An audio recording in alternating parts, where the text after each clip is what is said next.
Halo semuanya, pada saat ini saya mau memberikan rekap tentang pembicaraan saya dengan psikiater Dr. Ezra, yaitu dengan tema anak ADHD dan juga peran orang tua serta guru untuk menghadapi anak yang memiliki ADHD.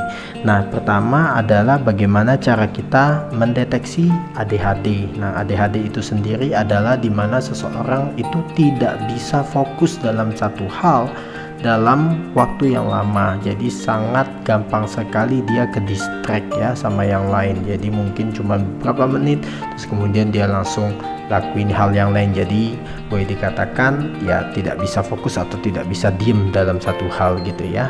Nah, jadi untuk mendeteksi ADHD ini itu dibutuhkan itu adalah 3 lingkungan. Jadi contoh lingkungan keluarga, lingkungan sekolah, dan juga lingkungan masyarakat. Jadi contohnya apabila kita mengetahui anak, katakanlah anak umur 7 tahun ya, dimana anak 7 tahun itu dimana perkembangan otaknya itu sudah bisa, harusnya anak itu sudah bisa fokus dalam satu hal. Nah, sedangkan misalnya seorang anak 7 tahun terus kemudian di sekolah dia seperti itu tidak bisa fokus, terus kemudian di rumah tidak bisa fokus, di tengah masyarakat juga tidak bisa fokus, jadi otomatis kita kemungkinan besar dapat mengatakan bahwa anak itu memiliki ADHD. Nah, apabila dia cuma salah satu saja, ya kemungkinan besar either ADHD-nya sangat minim atau mungkin sama sekali tidak punya ADHD. Nah, itu cara mendeteksi ADHD. Nah, terus kemudian apakah akan terus bergantung pada obat dan terapi? Nah, ini tergantung seberapa besar, seberapa berat ADHD-nya. Jadi kalau contoh misalnya, yang penting itu adalah pada saat kita merasakan bahwa anak kita memiliki ADHD, kita harus segera membawakannya ke ahli ya, baik itu psikolog ataupun psikoterapi yang lebih baik lagi, dimana disitu supaya mereka bisa melihat dan mendeteksi seberapa berat atau seberapa besar itu kadar ADHD-nya. Jadi kalau misalnya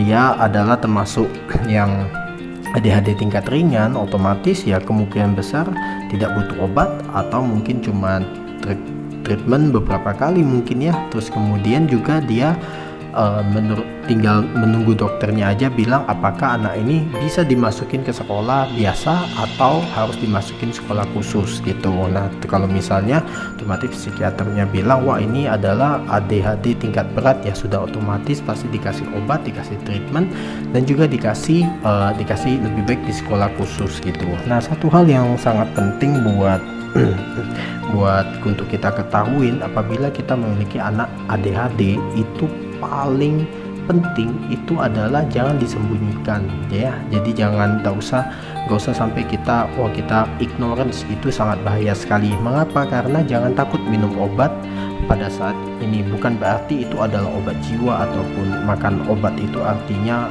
itu adalah kita mengaku bahwa itu adalah orang gila. Itu sama sekali tidak. Justru obat yang diberikan sama dokter untuk yang penderita ADHD itu justru bisa membantu anak itu fokus, supaya siapa tahu nanti dalam perkembangan otaknya justru ADHD-nya justru dapat berkurang atau bahkan hilang.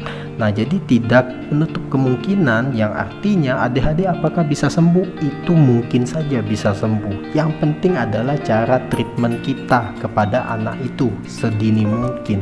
Jadi jangan sampai kita karena malu dengan masyarakat, kita malu dengan takutnya nanti tetangga bilang apa, terus kemudian kita berusaha tidak kasih obat segala macam, itu justru bisa memperburuk nanti di masa depannya. Nah, kita tahu banyak sekali sebenarnya orang yang ADHD tetapi ia sukses ya. Misalnya saja Albert Einstein dan juga John F. Kennedy dan juga masih banyak yang lain juga yang sebenarnya pengidap ADHD tetapi ia berhasil, dan sama sekali kita tidak kelihatan kalau dia itu ADHD gitu ya.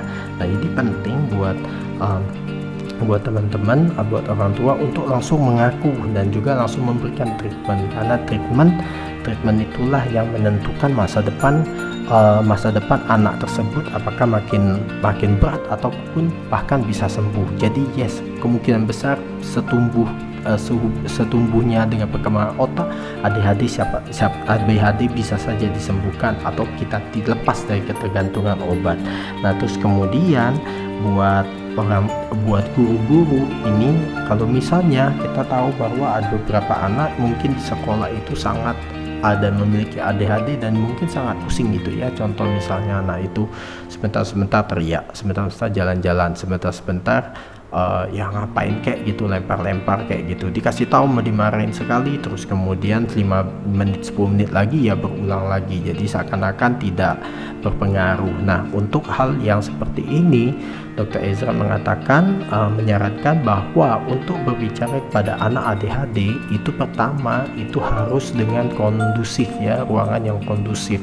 Jadi intinya itu kita masuk dalam ruangan khusus berdua saja atau bertiga, terus kemudian jangan sampai banyak orang buka tutup pintu, atau jangan sampai ada banyak musik segala macam, karena orang ADHD itu kan sangat gampang terdistract gitu ya. Nah, jadi makanya di ruangan yang cukup kondusif dan kita bakal ngomong sama dia. Terus kemudian yang kedua itu adalah make sure dia menatap mata kita pada saat ngomong ya, karena takutnya pada saat dia melihat kipas angin misalnya, nah dia langsung berpikiran, mempunyai pemikiran sendiri dan fokus kepada kipas angin dan tidak fokus kepada pembicaraan kita. Nah, jadi penting pada selain kondusif kita juga butuh untuk supaya anak itu bisa menatap mata kita pada saat kita ngobrol. Nah, yang ketiga, pada saat kita ngomong sama anak ADHD itu paling penting jangan memakai metafora, jangan memakai kiasan, jangan memakai permisalan ABCD, tidak usah, tapi langsung saja straight to the point. Apabila ia melakukan A, sebutkan bahwa ia melakukan A gitu, karena ya pusing nanti anak apabila mendengarkannya itu menggunakan kiasan gitu ya.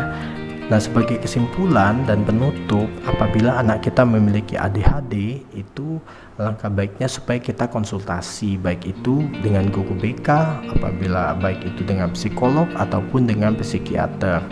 Karena semakin kita cepat menindaklanjutin seorang yang memiliki ADHD, semakin baik hasilnya. Jadi di masa depan siapa tahu dia bisa mengurangi ADHD-nya atau bahkan hilang sesuai dengan perkembangan otak. Nah, jadi penting teman-teman jangan merasa not confidence gitu ya. Mengapa? Karena ADHD sekalipun itu punya harapan kok yang besar di masa depan ya. Itu saja, terima kasih dan sampai jumpa.